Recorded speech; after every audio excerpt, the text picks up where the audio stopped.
సనాతన ధర్మంపై ద్వేషం వెళ్లగక్కడం, ఉత్తర దక్షిణ భారతం అంటూ విభజన తీసుకురావడం, నేషనల్ ఎడ్యుకేషన్ పాలసీపై విషం చిమ్మడం, డీలిమిటేషన్ కు వ్యతిరేకంగా పోరాడటం, ఇలా ఎప్పటికప్పుడు తమిళనాడు డిఎంకే పార్టీ రాష్ట్రంలో ఏదో ఒక వివాదాన్ని రాజేస్తోంది. ఎప్పటికప్పుడు రాష్ట్రంలో ప్రాంతీయవాదాన్ని రెచ్చగొట్టేందుకు తీవ్ర ప్రయత్నాలు చేస్తూనే ఉంది. వచ్చే ఏడాది తమిళనాడు ఎన్నికలు రానున్న నేపథ్యంలో అన్నామలై నేతృత్వంలోని బీజేపీ ఏం చేయబోతుందనేది అందరి నోటా నానుతున్న ప్రశ్న.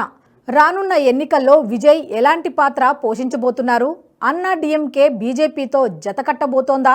చూద్దాం. తమిళనాడులో డిఎంకే పార్టీ ప్రమాదకర రాజకీయాలకు తెరతీసింది. తాజాగా డీలిమిటేషన్ ప్రక్రియను వివాదం చేయడానికి పావులు కదుపుతోంది. 2026లో జరిగే డీలిమిటేషన్ వల్ల దక్షిణాది రాష్ట్రాలు నష్టపోతాయని డిఎంకే అధినేత ఎంకే స్టాలిన్ వాదిస్తున్నారు. ఈ డీలిమిటేషన్ గనుక పూర్తయితే దక్షిణాది రాష్ట్రాలన్నీ నష్టపోతాయని, తమకు భారతదేశ రాజకీయాల్లో ప్రాధాన్యత తగ్గిపోతుందని చెబుతున్నారు. దీనిపై అన్ని పార్టీలతో సమావేశం ఏర్పాటు చేయాలని నిర్ణయించారు. మార్చి 5వ తేదీన దక్షిణాది పార్టీలన్నిటితో కలిపి అఖిలపక్షం నిర్వహిస్తామని చెప్పారు. దక్షిణ భారతంలో 40 రిజిస్టర్డ్ పొలిటికల్ పార్టీలు ఉన్నాయని, ఆ పార్టీలన్నీ ఈ సమావేశానికి హాజరై తమ వాణిని వినిపించాలని కోరారు. దీంతో మరోసారి డీలిమిటేషన్ ను బూచిగా చూపి తమ రాష్ట్రంలో ప్రాంతీయవాదాన్ని రెచ్చగొట్టేందుకు ప్రయత్నాలు చేస్తున్నారా అనే అనుమానాలు కూడా కలుగుతున్నాయి. తమిళనాడులో ప్రాంతీయవాదాన్ని రెచ్చగొట్టేందుకు డిఎంకే చేసిన ప్రయత్నాలు అన్ని ఇన్ని కావు. గతంలో సనాతన ధర్మంపై డిఎంకే పార్టీ కావాలనే వివాదాస్పద వ్యాఖ్యలు చేసింది. తమిళనాడులో ద్రవిడవాదాన్ని రెచ్చగొట్టాలంటే సనాతన ధర్మాన్ని తోలనాడాలనే విష సంస్కృతికి తెరతీసింది డిఎంకే. అందుకే ఆ పార్టీ అధినేత కుమారుడు ఉదయనిధి స్టాలిన్ సనాతన ధర్మంపై అనుచిత వ్యాఖ్యలు చేశారు. సనాతన ధర్మం మలేరియా, డెంగ్యూ లాగా ప్రాణాంతకమైనదని, దీన్ని అంతం చేయాల్సిన బాధ్యత మనందరిపైన ఉందని అన్నారు. సనాతన ధర్మానికి వ్యతిరేకంగా ఏర్పాటు చేసిన సభలో ముఖ్య అతిథిగా హాజరై ఈ వ్యాఖ్యలు చేశారు. ఈ వ్యాఖ్యలపై విమర్శలు వచ్చినా తాను వాటిని ఉపసంహరించుకోనని, కట్టుబడే ఉంటానని చెప్పడం ద్వారా డిఎంకే సనాతన ధర్మానికి ఎంత వ్యతిరేకంగా ఉందో చెప్పినట్లయింది. ఇక సనాతన ధర్మం తర్వాత ఆ పార్టీ ఉత్తరం, దక్షిణం అనే డివిజన్ ను తీసుకురావడానికి ప్రయత్నించిందని విశ్లేషకులు చెబుతున్నారు. కేంద్రం అందించే నిధుల్లో దక్షిణాది రాష్ట్రాలకు సరైన వాటా దక్కడం లేదని ఆరోపించడం మొదలుపెట్టింది డిఎంకే. తమకు చిల్లర విధిలిస్తున్నారని, నిధులన్నీ ఉత్తర భారతదేశానికే దక్కుతున్నాయని విమర్శించారు. గత ఏడాది మార్చి 5వ తేదీన డిఎంకే సీనియర్ నాయకుడు ఏ రాజా వివాదాస్పద వ్యాఖ్యలు చేశారు. భారత్ ఒక దేశం ఎన్నటికీ కాబోదని అన్నారు. ఇది కేవలం అన్ని సంస్కృతులను పాటించే ఓ ఉపఖండం మాత్రమే అని అన్నారు. దీనిపై అప్పట్లో పెద్ద ఎత్తున వివాదం చెలరేగింది. డిఎంకే పార్టీ భారతదేశ సార్వభౌమత్వాన్నే సవాలు చేస్తుందనే విమర్శలు వచ్చాయి. ఈ వివాదం కొన్నాళ్లు సాగింది. ఇక ఇప్పుడు భాషాపరమైన వివాదాన్ని రెచ్చగొట్టేందుకు డిఎంకే ప్రయత్నాలు చేస్తోంది. తమిళనాడులో నేషనల్ ఎడ్యుకేషన్ పాలసీని అమలు చేసేది లేదని చెబుతోంది. తమ రాష్ట్రంలో తమిళ్, ఇంగ్లీష్ను మాత్రమే బోధిస్తామని, హిందీని అంగీకరించే ప్రసక్తే లేదని ఎంకే స్టాలిన్ చెబుతున్నారు. అవసరమైతే ఉద్యమానికి శ్రీకారం చుడతామే తప్ప హిందీని అనుమతించమని అన్నారు. ఉత్తర భారతదేశ నాయకులు తమపై పెత్తనం చెలాయిస్తున్నారని, దీన్ని తమిళులు తిప్పికొట్టాలని ప్రాంతీయవాదాన్ని రెచ్చగొట్టే ప్రయత్నం చేశారు. ఇప్పటి వరకు తమిళనాడులో ద్విభాషా సూత్రం అమలవుతోంది. త్రిభాషా సూత్రంలో హిందీ ఉంటుంది కాబట్టి దీన్ని తాము అమలు చేయమని డిఎంకే చెబుతోంది. అయితే ఇదే ఎంకే స్టాలిన్ 2015లో ఉర్దూను రాష్ట్రంలో బోధించేందుకు తాము చర్యలు తీసుకుంటామని చెప్పడం ఆనాటి రాజకీయ ప్రయోజనాల కోసమే. రాష్ట్రంలో ఇన్ని వివాదాలను రేకెత్తించిన ఎంకే స్టాలిన్ ఇప్పుడు డీలిమిటేషన్ ను వివాదం చేయాలని చూస్తున్నారు. వీటన్నిటినీ చూస్తూ ఉంటే డిఎంకే పార్టీ కుట్రకోణం అర్థమవుతోంది. ఈ వివాదాలన్నిటికీ రాష్ట్రంలో రాజకీయ పరిస్థితులే కారణమంటారు విశ్లేషకులు.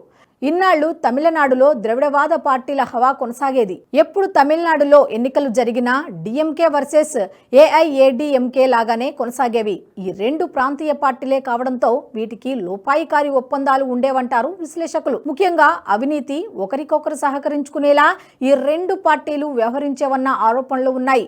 ఎవరు అధికారంలో ఉన్నా ఈ సూత్రాన్ని అమలు చేసేవని విశ్లేషకులు చెబుతున్నారు. దాదాపు 5 దశాబ్దాలుగా రాష్ట్రంలో ఇదే సాంప్రదాయాన్ని కొనసాగించాయి ద్రవిడ పార్టీలు. అయితే ఇప్పుడు తమిళనాడు రాజకీయాల ముఖచిత్రం మారిపోయింది. 5 దశాబ్దాల సాంప్రదాయానికి తూట్లు పొడుస్తోంది బీజేపీ. మాజీ ఐపీఎస్ అన్నామలై బీజేపీలో చేరినప్పటి నుంచి కమలదళం బలపడుతూ వస్తోంది. అన్నామలై నేతృత్వంలో బీజేపీ ప్రజలకు చేరువైంది. డిఎంకే చేసిన అవినీతిని ఎండగడుతూ డిఎంకే ఫైల్స్ అంటూ వీరి అవినీతి చిట్టాను బయటపెట్టారు. దీంతో పాటు ఎన్మన్ మక్కల్ పేరిట రాష్ట్ర వ్యాప్తంగా పాదయాత్ర చేపట్టారు. దీనితో ప్రజలకు చేరువయ్యారు. తమ కోసం ఓ వ్యక్తి వచ్చాడంటూ ప్రజలు భావించడం మొదలుపెట్టారు. అంతేకాదు ప్రజా సమస్యలపై అన్నామలై తనదైన శైలిలో స్పందిస్తున్నారు. ఇటీవల రాష్ట్రంలో జరిగిన ఓ అత్యాచారం ఘటనను ప్రభుత్వం సరిగ్గా పట్టించుకోలేదు. యూనివర్సిటీలోనే అఘాయిత్యం జరిగిన నిందితుడికి అధికార పార్టీతో సంబంధాలున్నాయన్న కారణంగా కేసును నీరుగార్చే ప్రయత్నం జరిగిందన్న ఆరోపణలు వచ్చిన నేపథ్యంలో అన్నామలై కీలక నిర్ణయం తీసుకున్నారు. అత్యాచారానికి సంబంధించిన ఎఫ్ఐఆర్ను ఎలా బయట పెడతారంటూ పోలీసులనే ప్రశ్నించారు. ఈ విషయంపై సరైన కవరేజ్ ఇవ్వనందుకు తనను తాను కొరడా దెబ్బలు కొట్టుకున్నారు. స్థానిక సాంప్రదాయానికి సంబంధించిన ఆచారాలను పాటిస్తూ ఈ విషయాన్ని మీడియా దృష్టికి తీసుకువెళ్లారు. ఈ విధంగా ప్రజలకు దగ్గరవుతున్నారు అన్నామలై హవాతో రాష్ట్రంలో తొలిసారి ఎన్డీఏ పార్టీకి 18% ఓట్ షేర్ వచ్చింది.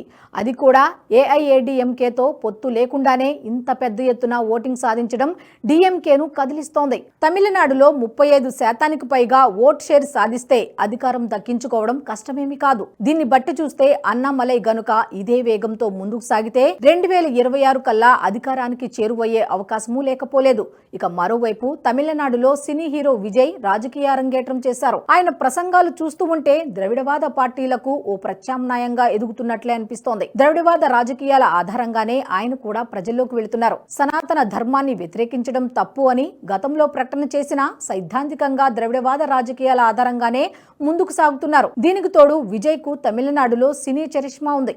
ఆయనకు ఉన్న ఫాలోయింగ్ తో కొన్ని ఓట్లను చీల్చగలరు. 2026లో జరిగే ఎన్నికల్లో ఆయన గనుక ప్రభావం చూపగలిగితే, అందులోనూ ప్రభుత్వానికి వ్యతిరేకంగానే వ్యవహరిస్తున్నారు కాబట్టి అధికార డిఎంకే ఓట్లకు గండి కొట్టే అవకాశం ఎంతైనా ఉంది. అదే జరిగితే డిఎంకేకు పెద్ద ఎదురుదెబ్బే అవుతుంది. దీనికి తోడు రాష్ట్రంలో ఏఐఏడీఎంకేకు ఇప్పుడు గడ్డు పరిస్థితి నెలకొంది. తమిళనాడు రాజకీయాలు ఎక్కువగా వ్యక్తి ఆధారంగానే సాగుతాయి. కరుణానిధి, జయలలిత, ఎంజీఆర్ లాంటి నాయకుల ఆధారంగానే పార్టీలు మనుగడ సాగించాయి. ప్రస్తుతం ఏఐఏడీఎంకేను నడిపించే నాయకులు లేరు.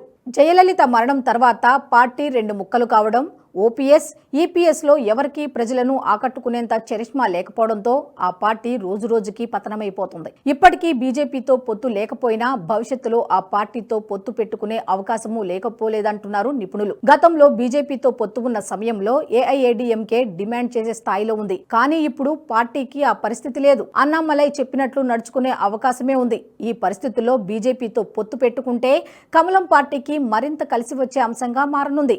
రాష్ట్రంలో కమలం పార్టీకి ఇన్ని అనుకూలతలు ఉన్న నేపథ్యంలో బీజేపీ గనుక ఎదిగితే అది తమ ఉనికికే ప్రమాదమని ద్రవిడవాద పార్టీలు ఆందోళన చెందుతున్నాయి. కాషాయ పార్టీ అధికారం సంపాదించిందంటే అది కేవలం పొలిటికల్ గా మాత్రమే కాదు, సైద్ధాంతికంగానూ రాష్ట్రంలో ప్రభావం ఇన్నాళ్లు తమ రాజకీయ పబ్బం గడుపుకునేందుకు రెచ్చగొడుతూ వచ్చిన ప్రాంతీయవాదానికి బీటలు వారుతాయి. దీనివల్ల తమ రాజకీయ పునాదులే కదిలిపోతాయి. ఇదే గనుక జరిగితే భవిష్యత్తులో ఇక అధికారంపై ఆశలను వదులుకోవాల్సిన పరిస్థితి ఏర్పడుతుంది. అందుకే డిఎంకే ప్రమాదకర క్రీడకు తెరతీసింది. రాష్ట్రంలో ప్రాంతీయవాదాన్ని రెచ్చగొడుతోంది. సనాతన ధర్మంపై ద్వేషం కలిగించేందుకు ప్రయత్నిస్తోంది.